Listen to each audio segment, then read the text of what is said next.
প্রিয় দর্শক, আমন্ত্রণ। শুরু হচ্ছে খাদ্য নিরাপত্তা বিষয়ক সাপ্তাহিক অনুষ্ঠান নারিশ নিরাপদ খাদ্য ও সুস্থ জীবন, powered by aggregate network limited. অনুষ্ঠানটির কোস্পন্সর আলাল গ্রুপ। আজ দেখবেন ১৬তম পর্ব। আজকের বিষয় পেস্ট্রি ও বেকারি পণ্য, খাদ্য নিরাপত্তায় করণীয় ও বর্জনীয়। আজকের পর্বে আলোচনার জন্য আমাদের স্টুডিওতে উপস্থিত আছেন জনাব মোহাম্মদ হাসানুজ্জামান, সহকারী পরিচালক, ঢাকা জেলা কার্যালয়, জাতীয় ভোক্তা অধিকার অধিদপ্তর। এবং আরও আছেন, আমাদের সাথে আছেন মিসেস হাসিনা আনসার, বিশিষ্ট রন্ধনবিদ ও মিডিয়া ব্যক্তিত্ব এবং সাংগঠনিক সম্পাদক, কুকিং অ্যাসোসিয়েশন বাংলাদেশ। আপনাদের দুজনকে স্বাগত জানাচ্ছি। Thank you. প্রিয় দর্শক, ইনকিলাব মঞ্চের মুখপাত্র ও জুলাই যোদ্ধা শহীদ শরীফ উসমান বিন হাদির মৃত্যুতে এশিয়ান টিভি এবং আমাদের নিরাপদ খাদ্য ও সুস্থ জীবন অনুষ্ঠানের পক্ষ থেকে আমরা শোক প্রকাশ করছি। মূল আলোচনায় যাবার আগে আজকের পর্বের উপর আমাদের সহকর্মী পাঠানো একটা ছোট্ট ভিডিও ক্লিপ রয়েছে, চলুন দেখে আসি। নিরাপদ খাদ্য ও সুস্থ জীবন অনুষ্ঠানে আপনাদের সবাইকে স্বাগত জানাচ্ছি। দর্শক, আপনারা ইতিমধ্যে জেনে গেছেন আজ আমাদের অনুষ্ঠানের ১৬তম পর্ব এবং আজকের পর্বের বিষয় পেস্ট্রি ও বেকারি পণ্য, খাদ্য নিরাপত্তায় করণীয় ও বর্জনীয়। দর্শক, আমাদের দৈনন্দিন খাদ্য তালিকায় পেস্ট্রি ও বেকারি পণ্য একটি গুরুত্বপূর্ণ জায়গা দখল করে নিয়েছে, কিন্তু ক্রেতা বিক্রেতারা কি ভাবছেন, চলুন তা জেনে নেওয়া যাক। বার্গার, পাস্তা, নুডলস এই টাইপের খাওয়া হয় বেশি। বার্থডে শুধু পেস্ট ফুডটা খাওয়ানো। ক্রিমের যে টেক্সচারটা থাকে সব জায়গায় সেরকম ভালো পেস্ট্রি প্রোভাইড করে না আর কি। এই কারণে অনেক সময় দেখা যায় budget issue, food of quality, তো সবকিছু মিলে পেস্ট্রিটা ওইভাবে করে প্রেফার করা হয় না। অ্যাজ স্টুডেন্ট হিসেবে যদি বাজেটটা একটু কমায় নিয়ে আসা হয় তাহলে এটা অনেক বেশি আরো অ্যাকসেপ্টেবল হতে পারে। পেস্ট্রিটা চিনি জাতীয় খাবার হওয়ার কারণে আমরা এটা দৈনিক কনজিউম করি না, কোনো অকেশন বা অনুষ্ঠান তখনই খাওয়া হয়। মাঝে মাঝে অপেশারিত খাওয়া হয়, মাঝে মাঝেও খাওয়া হয় যখন ইচ্ছা করে। মাকে বলি যে মা খেতে ইচ্ছা করছে কিনা না, তখন মা মাঝে মাঝে কিনে দেয়, মাঝে মাঝে দেয় না। কিনে না দিলে তো কিছু করার নেই, সেক্ষেত্রে না খাই। যেখানে বানাবে সেখানকার পরিবেশটা বেশি ভালো হওয়া লাগবে, কারণ পরিবেশটা ভালো হইলে বাচ্চারা কিনবে এবং আগ্রহ করে বাবা মা কিনে দিবে। হাইজিন এগুলো মেনটেন করে, কিন্তু কিছু কিছু ক্ষেত্রে কি দেখা যায় যে ওরা গ্লাভস টাভস ইউজ করে না, এই বিষয়গুলো খারাপ লাগে। তো অ্যাটলিস্ট গ্লাভস ইউজ করা যেতে পারে, আর যে পরিষ্কার পরিচ্ছন্নতা যতটুকু সম্ভব করা যায় ওটা মেনটেন করা উচিত। প্রোডাক্ট কনজিউম করলাম, বাসায় যায় যাতে আমার ওয়াশরুমে না যাওয়া লাগে, that is the biggest thing. যাতে এক্সপায়ার্ড কোনো জিনিসটা খাবার তৈরি না করা হয়, because that is very important. তো আই থিঙ্ক এই জন্য সবসময় maintaining quality of food and expiration date maintain করে খাওয়া বানানো would be really really important. Even though India তো দেখবেন যে ফুড আইটেমের ব্যাপারে তারা খুব কনসার্ন, কিন্তু আমার দেশে আমরা ইচ্ছে করে হোক, লোভে করে হোক, এই কাজটা আমরা করি না। আমার মনে হয় বিশেষ করে যে যাদেরকে আনহেলদি ফুড খাওয়ানো হচ্ছে তাদের বিরুদ্ধে এরকম একটা অ্যাকশন নেওয়া উচিত, তাইলে কিছুটা আপনার কিনা রিকভারি হবে। Sweets is the main of the ingredients, যেটা খেলে ইনস্ট্যান্টলি আমাদের মনটা ভালো হয়ে যায়। প্রিয়জনকে একটা ছোট কেক দিয়ে আপনি যদি তাকে উইশ করেন, দেখবেন পুরো এনভায়রনমেন্টটাই চেঞ্জ হয়ে যাবে। তো দ্যাটস ওয়াই আমার কাছে মনে হয় যে pastry is the token of love to getting smile other. Euro pastry bakery ISO হেসাব এবং বিএসটিএ সার্টিফাইড একটা অর্গানাইজেশন। ফ্যাক্টরি লেভেল থেকে শুরু করে প্রত্যেকটা জায়গায় ফুড সেফটি মেনটেন করি এবং আউটলেট পর্যন্ত টাইম, টেম্পারেচার এবং প্রত্যেকটা প্রোডাক্ট আমরা কোল্ড চেইন মেনটেন করে আমাদের ফ্যাক্টরি থেকে এখানে আসে এবং কনসিস্টেন্টলি আমরা একটা কোয়ালিটি এবং সেফ ফুড সার্ভ করার জন্য সর্বদা আমরা প্রস্তুত থাকি। প্রিয় দর্শক, পেস্ট্রি এবং বেকারি পণ্য ক্রয় বিক্রয় নিয়ে ক্রেতা বিক্রেতারা কি ভাবছেন তা আমরা জেনে নিলাম। পিরো pastry and bakery, SKS tower, Mohakhali থেকে মোহাম্মদ শফিকুল ইসলাম, নিরাপদ খাদ্য সুস্থ জীবন, এশিয়ান টিভি, ঢাকা। আমরা দেখলাম একটা বিস্তারিত প্রতিবেদন আমাদের আজকের পর্ব পেস্ট্রি এবং বেকারি পণ্যের উপরে। আমি প্রথমে একটু আসতে চাই আমাদের সহকারী পরিচালক, জাতীয় ভোক্তা অধিকার সংরক্ষণ অধিদপ্তর, আপনার কাছে। আপনারা নিয়মিতই মাঠ পর্যায়ে নানা ধরনের সকল ধরনের ফুড আইটেম, বাজার সব কিছু আপনারা মনিটরিং করেন। এই যে পেস্ট্রি এবং বেকারি পণ্য, এই জাতীয় দোকান বা ফ্যাক্টরি যখন আপনারা ভিজিট করতে যান, তখন আসলে কী ধরনের অনিয়মটা খুব বেশি ধরা পড়ে একটু যদি। ধন্যবাদ। আপনি যথার্থই বলছেন যে ভোক্তা অধিকার সংরক্ষণ অধিদপ্তর এই বিষয়গুলি মনিটরিং করে থাকে, পাশাপাশি গভর্নমেন্টের অন্য অর্গানগুলিও আছে। তো ভোক্তা অধিকার সংরক্ষণ অধিদপ্তর মূলত তিনভাবে কাজ করে। একটি হচ্ছে প্রতিরোধমূলক, প্রতিকারমূলক এবং সচেতনতা বৃদ্ধির জন্য। ভোক্তা অধিকার সংরক্ষণ অধিদপ্তরের যে নিয়মিত বাজার তদারকি কার্যক্রম রয়েছে সেটি হচ্ছে প্রতিরোধমূলক। ভোক্তা অধিকার অধিদপ্তরের যে আমরা যে বাজারগুলি মনিটরিং করছি, পাশাপাশি এই ফুড ফ্যাক্টরিগুলি আমরা করছি। তো স্পেশালি আজকে যে বেকারি আইটেমের কথা বলেছেন, তো বেকারিতে যে বিষয়গুলি আমরা দেখি প্রধানত আমরা গেলে যেটি দেখতে পাই সেটি হচ্ছে যে অস্বাস্থ্যকর পরিবেশ। একদম খুব স্বাভাবিকভাবেই এটি আমাদের একটি বড় কনসার্ন। এছাড়া বেশ কিছু আপনার রাসায়নিক ব্যবহার করছেন তারা, যেগুলি অ্যাকচুয়ালি করা উচিত নয়, যেমন অননুমোদিত রং, ফ্লেভার, এই বিষয়গুলি ব্যবহার হয়। আর যেমন কিছু সচেতনতার অভাবও রয়েছে। ফাইন প্রোডাক্ট বলতে আমরা যেটি ওভেন থেকে নেমে এসছে, এটা ব্রেড, বিস্কিট, কেক যেটাই হোক, ফাইন প্রোডাক্ট নেমে আসার পরে এখান থেকে মোড়কজাতকরণ এটি একটি বড় ক্ষেত্র।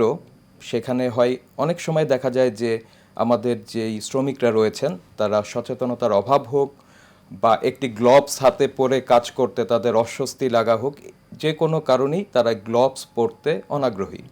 তো দেখা যাচ্ছে যে খালি হাতে বিস্কিটটি বা কেকটি উনি মোড়কজাত করছেন। সেক্ষেত্রে মোড়কের কোয়ালিটি যত ভালোই হোক, তার হাতের স্পর্শে কিন্তু ওখান থেকে এটা কন্টামিনেটেড হতে পারে। আর আপনি জানেন যে বেকারি পণ্য তৈরি হয় ডালডা, ময়দা, তেল, এই বিষয়গুলি, চিনি, তো এগুলিতে ব্যাকটেরিয়াল এবং আপনার ফাঙ্গাল ফর্মেশন খুব দ্রুত হয়। আমরা ভিডিওতে যে জিনিসটি দেখলাম যে টেম্পারেচার মেইনটেন, এটা আসলে খুবই গুরুত্বপূর্ণ একটি বিষয়।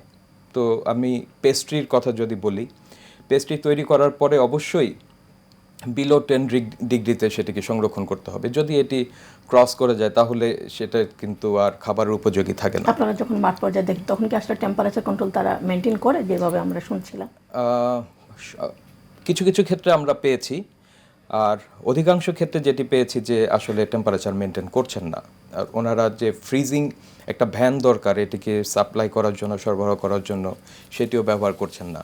আর এছাড়া ভোক্তা অধিকারের আরেকটি হচ্ছে যেটি প্রতিকারমূলক ব্যবস্থা, সেটি হচ্ছে ভোক্তাদের অভিযোগের প্রেক্ষিতে আমরা করে থাকি। তো বেকারি আইটেম নিয়ে সচরাচর আমাদের কাছে যে অভিযোগগুলি আসে সেগুলি হচ্ছে যে খাবারের উৎপাদন এবং মেয়াদ দেয়া আছে, মেয়াদের মধ্যে থেকেও ওটার মধ্যে দেখা যাচ্ছে যে ফাঙ্গাল ফর্মেশন হয়েছে বা টেস্ট খারাপ হয়ে গিয়েছে। এই বিষয়গুলি আমরা পাই এবং আমরা ওভাবে আর কি ব্যবস্থা নিয়ে থাকি। ধন্যবাদ আপনাকে অনেক সুন্দর করে বলার জন্য। আমি এবার আসবো আমাদের বিশিষ্ট রন্ধনবিদ এবং হাসিনা আনসার আপনার কাছে প্রথমেই জানতে চাই যে আমরা একটা নিরাপদ পেস্ট্রি বা বেকারি বলবো কখন? আসলে নিরাপদ পেস্ট্রি বা বেকারি বলবো তখনই, মানে খাবার শুধু প্রথম শর্তটা কি হবে? শর্তটা হবে আপনার পরিষ্কার পরিচ্ছন্ন একটা কিচেন, রান্নাঘর হোক, এবং নিরাপদ কাঁচামাল, আর অবশ্যই আপনার সঠিক তাপমাত্রায় বেক করতে হবে। অনেক সময় আমরা দেখি যে হচ্ছে খাবার দেখতে খুব সুস্বাদু, খেতে খুব সুস্বাদু, দেখতে সুন্দর, কিন্তু সেটা যদি অস্বাস্থ্যকর পরিবেশে তৈরি হয় এবং মানসম্মত যদি হচ্ছে কাঁচামাল না থাকে এবং তাপমাত্রা যদি সঠিকভাবে বেক করা না হয়, সেক্ষেত্রে কিন্তু সেটা হচ্ছে নিরাপদ আর থাকবে না এবং স্বাস্থ্য ঝুঁকিও থাকবে। তো প্রথম শর্তই হচ্ছে যে আপনার নিরাপদ কিচেন লাগবে এবং আপনার কাঁচামালটা নিরাপদ হতে হবে, এবং আমরা যে আছি ব্যক্তিগত যে স্বাস্থ্যবিধি মেনে চলেই কিন্তু আমাদের এই কার্যক্রমগুলো করতে হবে, না হলে এটা স্বাস্থ্য ঝুঁকিই থেকে যাবে। আর এর সাথে আরেকটা প্রশ্ন করতে চাই, আপনি যেহেতু এই পেস্ট্রি বেক বা রান্না আইটেমের সাথে আপনি জড়িত, এই যে বেকারি বা পেস্ট্রি আইটেম বানানোর জন্য আসলে, বা যখন আমি ভোক্তা হিসেবে, আপনি তো অনেকগুলো কথা বলেন, কিন্তু ভোক্তা যখন কিনতে যাবে তখন সে আসলে কী কী জিনিসটা দেখবে, যে দেখে নিবে যাতে করে সে একটা সেফ বা নিরাপদ পেস্ট্রি বা বেকারি পেতে পারে? আপনার মতে একটু জানতে চাই। আসলে এটা ওই যে বললাম, অবশ্যই হচ্ছে জীবাণুমুক্ত, মানে জীবাণু কিন্তু সংক্রমণ হয়, এবং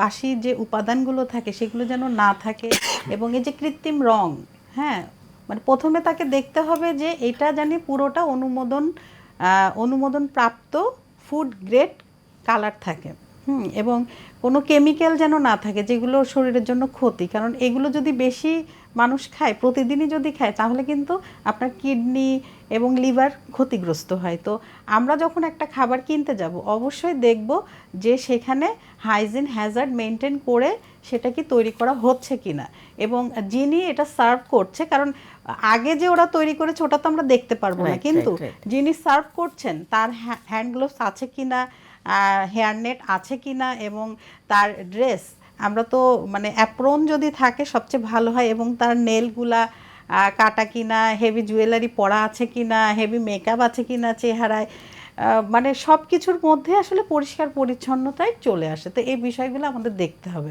এবং অবশ্যই আমাদের মেয়াদটা দেখতে হবে যে মেয়াদ উত্তীর্ণ কিনা। এবং কালার ফ্লেভার দেখলেই কিন্তু বোঝা যায় একটা প্রোডাক্ট যে আসলে এটা ফ্রেশ কিনা। ওকে, ধন্যবাদ আপনাকে। আমি আবারও আসতে চাই আমাদের ভোক্তা অধিকারী সম্মানিত সহকারী পরিচালক হাসানুজ্জামান আপনার কাছে।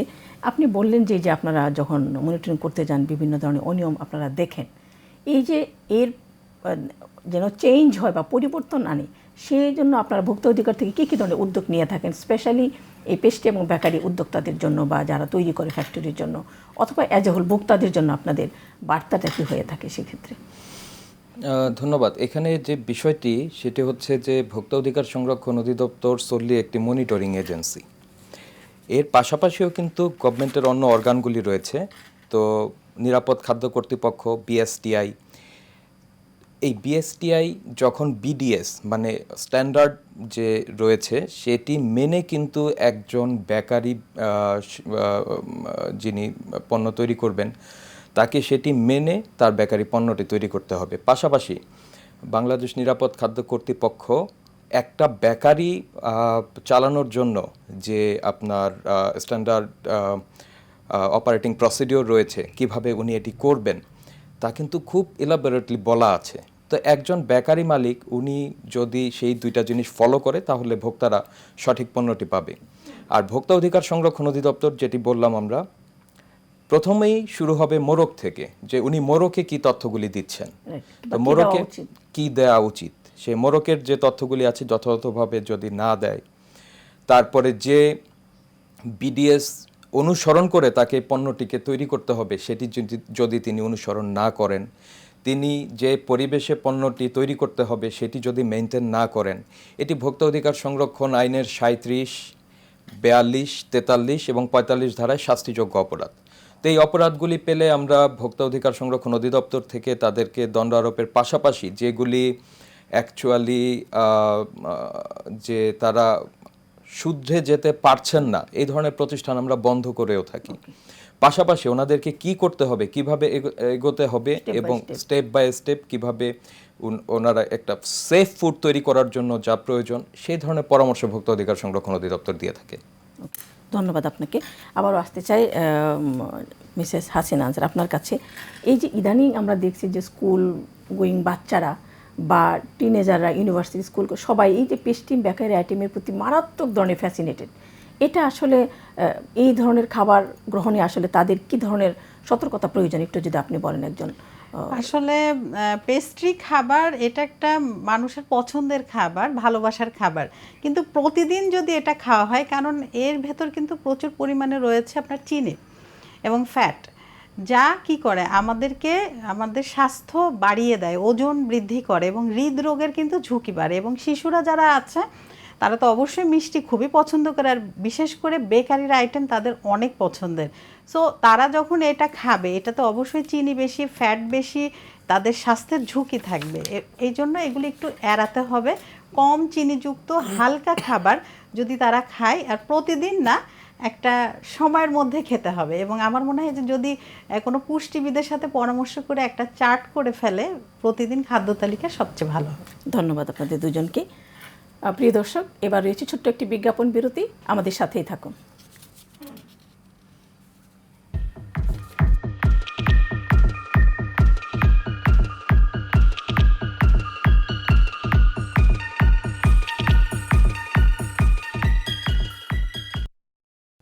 নারিশ পোল্ট্রি ফিড পুষ্টি সমৃদ্ধ প্রাণী খাদ্য। এর ব্যবহারে নিশ্চিত হয় সঠিক ওজন বৃদ্ধি ও ডিম উৎপাদনের সক্ষমতা। উন্নত মানের কাঁচামাল দিয়ে তৈরি হয় ফিডের প্রতিটি দানা। প্রাণীর সঠিক পুষ্টি ও ভোক্তার খাদ্য নিরাপত্তা নারিশের অঙ্গীকার। নিরাপদ খাদ্য শুরু হয় খামার থেকে, তাই আমরা দিচ্ছি নিরাপদ ও বিশ্বস্ত ফিড, যাতে নিশ্চিত হয় মাংস ও ডিমের গুণগত মান। দেশ জুড়ে হাজারো খামারি নারিশ ফিডের উপর নির্ভরশীল, কারণ তারা জানে সফল খামারের পেছনে আছে নারিশ। নারিশ, পুষ্টির প্রতিশ্রুতি, নিরাপত্তার আস্থা। 60 না 60 বেচলে আমার খরচ উঠবে না। তাই যা বাড়িতে নিয়ে বসা। ও রমজান আলী, আদা কি বাড়িতে বসাইছো? আমি তো সকাল সকাল আদা রাজধানীতে পাঠাই দিছি, ঘরে বসেই বিক্রি করি। কেমনে কি? এগ্রিগেট অ্যাপ দিয়া অ্যাকাউন্ট খোলা যত সহজ, চালানো ঠিক ততটাই সহজ। বাজারের বিক্রি থেকে শুরু করে ক্ষেতের যে কোনো সমস্যায় পাই আমি ফ্রি কাউন্সিলিং। কই যাও 70 মনে রাখ। আমি এখন এগ্রিগেট অ্যাপে বিক্রি করবো। হাজারো কৃষকের মতো এগ্রিগেট অ্যাপ ব্যবহার করে হয়ে যান স্মার্ট কৃষক। এগ্রিগেট, বাজার কৃষকের আঙিনায়।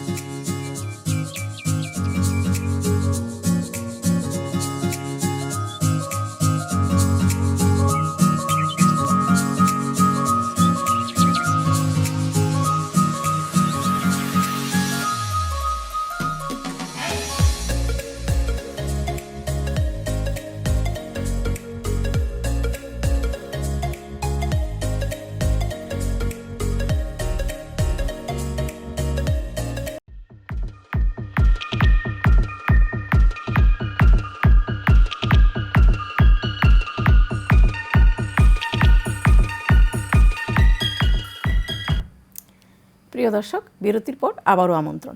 আপনারা দেখছেন নারিশ নিরাপদ খাদ্য ও সুস্থ জীবন, powered by aggregate network limited. অনুষ্ঠানটির কো স্পন্সর করেছেন আলাল গ্রুপ। প্রিয় দর্শক, বরাবরের মতো এবারও আপনাদের জন্য স্ক্রিনে দেওয়া একটি কুইজ রয়েছে। কুইজের সঠিক উত্তর স্ক্রিনে দেওয়া হোয়াটসঅ্যাপ নম্বরে পাঠিয়ে দিন আগামী বুধবারের মধ্যে। সঠিক উত্তরদাতাদের মধ্য থেকে সেরা 3 জনের জন্য রয়েছে আকর্ষণীয় পুরস্কার।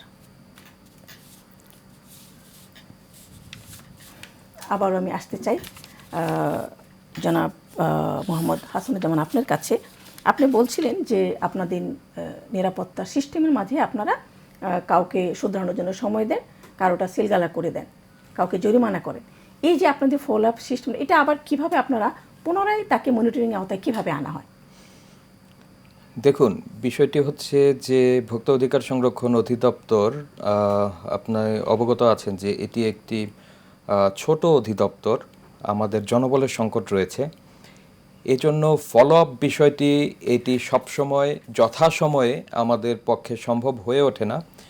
যেমন একটি বলি যে ঢাকা এবং ঢাকা সিটি কর্পোরেশন, ঢাকা জেলা এবং ঢাকা সিটি কর্পোরেশনে আমরা সর্বোচ্চ 7টি টিম আমরা মুভ করতে পারি অ্যাট এ টাইম। তো এখন দেখা যাচ্ছে যে ঢাকা জেলা কিন্তু ছোট জায়গা নয়, পাশাপাশি ঢাকা সিটি কর্পোরেশন এটাও একটা বড় জায়গা। তো দেখা যায় যে যে প্রতিষ্ঠানগুলি আমরা ভিজিট করি নর্মালি তাকে কোনো নির্দেশনা দেওয়া হয় বা বন্ধ করে দেওয়া হয়। তো বন্ধ করলে আমরা সাময়িকভাবে যাদেরকে বন্ধ করি তাদেরকে একটা নির্দিষ্ট সময় দেওয়া হয়। এই সময়ের পরে যে বিষয়গুলি আমরা তাদেরকে বলে এসেছিলাম, যে নির্দেশনা দিয়ে এসেছিলাম, সেগুলি তারা কতটুকু কমপ্লাই করতে পারলেন বা করবেন, এই বিষয়ে মুচলেখা দিয়ে আমরা তাদেরকে ব্যবসা করবার জন্য অনুমতি দেই। একই অপরাধ যদি আমাদের কোনো টিম আবার গিয়ে ওই প্রতিষ্ঠানে পায়, সেক্ষেত্রে সেটা স্থায়ীভাবে বন্ধ করে সংশ্লিষ্ট লাইসেন্সিং অথরিটিকে আমরা অনুরোধ করি তার লাইসেন্স বাতিলের জন্য। এটি হচ্ছে আমাদের ফলো আপ যে সিস্টেম রয়েছে সেটি। ওকে, ধন্যবাদ। এবার আপনার কাছে একটু জানতে চাই যে আপনিও বলছিলেন যে ভোক্তারা অনেক সময় আপনাদের কাছে অভিযোগ করে যে মেয়াদ আছে বা প্রোডাক্টটা নষ্ট হয়ে গেছে বা স্বাদ নষ্ট হয়ে গেছে। সেক্ষেত্রে আপনি যদি একটু আমার দর্শকদের উদ্দেশ্যে বলেন যে দর্শকরা কত সহজ উপায় আপনাদের কাছে অভিযোগ করতে পারবেন বা অভিযোগের সিস্টেমটাকে একটু যদি আমাদের দর্শকদের উদ্দেশ্যে বলেন। আচ্ছা, আমি তার অভিযোগের ইতে বলছি। তার পাশাপাশি একজন ভোক্তা কি করবেন? নর্মালি একজন ভোক্তা মোড়কের যে তথ্যগুলি তিনি দেখবেন বা দেখতে চাইবেন বা যেটি তার অধিকার, সেটি হচ্ছে যে প্রথমতই দেখবেন যে এই পণ্যটি কোথায় তৈরি হয়েছে। অর্থাৎ এটার যিনি উৎপাদনকারী তিনি সঠিক তার নাম ঠিকানা ব্যবহার করেছেন কিনা। বিএসটিআইয়ের যে বাধ্যতামূলক পণ্যের তালিকাভুক্ত যদি সেটি হয়ে থাকে, তাহলে উৎপাদনকারী অবশ্যই বিএসটিআইয়ের মানচিহ্ন ব্যবহার করবেন। একজন ভোক্তা দেখবেন পণ্যটি উৎপাদন হয়েছে কবে, একজন ভোক্তা দেখবেন পণ্যটির মেয়াদ কতদিন রয়েছে, এবং আরও যেটি গুরুত্বপূর্ণ সেটি হচ্ছে যে ভোক্তা দেখবেন কি কি উপকরণ ব্যবহার করে এই পণ্যটি তৈরি হয়েছে। এই উপকরণগুলির সঙ্গে তার যদি কোথাও কোনো থাকে, মানে যিনি এই উপকরণগুলি তিনি নিতে পারছেন না বা নেবেন না, সেক্ষেত্রে তার এটা পছন্দ করবার স্বাধীনতা রয়েছে, সেটি তিনি নেবেন না। তারপরে ভোক্তা যখন প্রতারিত হবেন বা মোড়ক দেখে তিনি নিলেন, বাসায় নিয়ে যাওয়ার পরে দেখলেন যে এটি কাঙ্ক্ষিত মাত্রায় নেই বা এটি যে অবস্থায় থাকার কথা ছিল সে অবস্থায় নেই, তাহলে ভোক্তা অধিকার সংরক্ষণ অধিদপ্তরে অভিযোগ করা খুবই সহজ। আমাদের ওয়েবসাইটে চলে গেলে ওখানেও অভিযোগ করবার ব্যবস্থা রয়েছে। পাশাপাশি dncrp.com এইটা সরাসরি গুগল থেকে যেও তিনি অভিযোগ করতে পারেন। পাশাপাশি তিনি সশরীরে ভোক্তা অধিকার সংরক্ষণ অধিদপ্তরের প্রধান কার্যালয়ে সম্পূর্ণ একটি ফ্লোরই আছে অভিযোগ গ্রহণের জন্য এবং ব্যবস্থাপনার জন্য, সেখানে তিনি এটি যে সশরীরে অভিযোগ করতে পারবেন। আমাদের 64 জেলায় 64টি অফিস রয়েছে, জেলা অফিস, সেখানেও ভোক্তা যে অভিযোগ করতে পারবেন। তবে যে বিষয়টি এখানে ভোক্তাদের জন্য আমার অনুরোধ থাকবে, তারা যে পণ্যই ক্রয় করেন দয়া করে তারা যাতে ভাউচারটি সংগ্রহ করেন। ধন্যবাদ আপনাকে, আপনি অনেক সুন্দর করে বলেছেন। আমরা আশা করব যে আমাদের অনুষ্ঠানের মাধ্যমে ভোক্তারা এই জিনিসগুলা ফলো করবেন আর কি। এবার আবারও আসতে চাই মিসেস হাসিনা আনসার আপনার কাছে, যে এই যে পেস্ট্রি এবং বেকারি আইটেম, এটা আসলে ডায়াবেটিস রোগীরা খাওয়ার ক্ষেত্রে কী কী জিনিসটা দেখবেন, এবং এই যে আপনি বলছিলেন যে বেকারি বা পেস্ট্রি আইটেম তৈরি করতে মূল ইনগ্রেডিয়েন্টরা কোনগুলো থাকে, যেটার ব্যাপারে খুব কেয়ারফুল থাকা উচিত। হ্যাঁ, অবশ্যই কেয়ারফুল থাকতে হবে। মূলত 4টা জিনিস, সেটা হচ্ছে আপনার ডিম থাকবে, ক্রিম থাকবে, দুধ থাকবে, বাটার থাকবে। এগুলো খুবই সংবেদনশীল, কারণ এগুলো যদি আপনি মানে ঠান্ডা পরিবেশে ঠান্ডা তাপমাত্রায় না রাখেন, সেক্ষেত্রে কিন্তু জীবাণু গ্রো করে, স্বাস্থ্য ঝুঁকি দেখা যায়। তো এগুলো একটু আমাদের সচেতন থাকতে হবে। এবং যেটা ডায়াবেটিসের কথা বললেন, সেখানে আমি বলবো যে ডায়াবেটিসের রোগীরা কি আসলে বেকারি অ্যান্ড পেস্ট্রি প্রোডাক্ট খেতে পারবে কিনা? হ্যাঁ, খেতে পারবে, তবে হচ্ছে চিনি ছাড়া, অথবা পরিমিত পরিমাণ চিনি থাকবে, যেটা সবচেয়ে ভালো হয় আপনি যদি কোনো চিকিৎসকের পরামর্শ নিয়ে খান, তবে খেতে পারবে। ওকে, ধন্যবাদ। এবার আপনার কাছে জানতে চাই, এই যে আপনি সম্ভবত সাংগঠনিক সম্পাদক বাংলাদেশ কুকিং অ্যাসোসিয়েশন, এই যে কুকিং অ্যাসোসিয়েশনের পক্ষ থেকে যারা এই যে পেস্ট্রি এবং বেকারি আইটেম বানায়, তাদের ব্যাপারে আপনার বক্তব্য যদি একটু দিতেন, যাতে করে আমার মনে হয় দর্শকরা একটা নিরাপদ পেস্ট্রি পেতে পারবে, একটু যদি বলেন আপনি। অবশ্যই ভিউয়ার্স, আপনারা যারা আমাদেরকে দেখছেন, প্রথমে আপনাদের সবাইকে অসংখ্য ধন্যবাদ যে আমাদের সাথে এতক্ষণ আছেন। এবং আমি বলবো যারা কুকিং অ্যান্ড বেকিং সেক্টরে আছেন, বিশেষ করে বেকিংয়ের কথা যেহেতু হচ্ছে, তো যারা বেকার আছেন বা বেকারি আইটেম নিয়ে কাজ করছেন, তারা অবশ্যই যেই জিনিসগুলো লক্ষ্য রাখবেন সেটি হচ্ছে অবশ্যই পরিষ্কার পরিচ্ছন্ন পরিবেশ থাকতে হবে, এবং আপনার যে প্রোডাক্ট থাকবে, যে কাঁচামাল থাকবে, সেগুলো অবশ্যই গুণগত মানের দিক থেকে একদম সেরা প্রোডাক্ট থাকবে, মানে নিরাপদ কাঁচামাল থাকবে। এবং যে আমাদের যে ব্যক্তিগত যে স্বাস্থ্যবিধি, সেগুলো সমস্ত কিছু মেনেই, যেমন আমি একটু আগেও আপনার সাথে শেয়ার করেছি, আমরা যখন খাবারটা তৈরি করব অবশ্যই আমাদের হ্যান্ড গ্লোভস থাকবে, হেয়ার নেট থাকবে, আমাদের অ্যাপ্রন থাকবে, এবং আমরা হেভি জুয়েলারি এবং যে মেকআপ, এগুলো কিছুই থাকবে না। সুন্দর পরিষ্কার পরিচ্ছন্ন জায়গায় পরিবেশ ভালো রেখে, এবং দূষিত পানি যেন না থাকে, নিরাপদ পানি থাকতে হবে, এবং হ্যান্ড ওয়াশের যে ব্যাপার সেটা থাকতে হবে, রানিং ওয়াটারে হ্যান্ড ওয়াশ বারে বারে করতে হবে। আর অবশ্যই তো আমরা অ্যাপ্রন পরেই থাকবো, এবং সেফটি শু পরে থাকতে হবে, কারণ কখন পায়ে কি পড়ছে আমরা জানবো না। এবং আমাদের যে জায়গাটা থাকবে, মিশন প্লেসটা খুবই সুন্দর, পরিষ্কার পরিচ্ছন্ন এবং জীবাণুমুক্ত থাকতে হবে।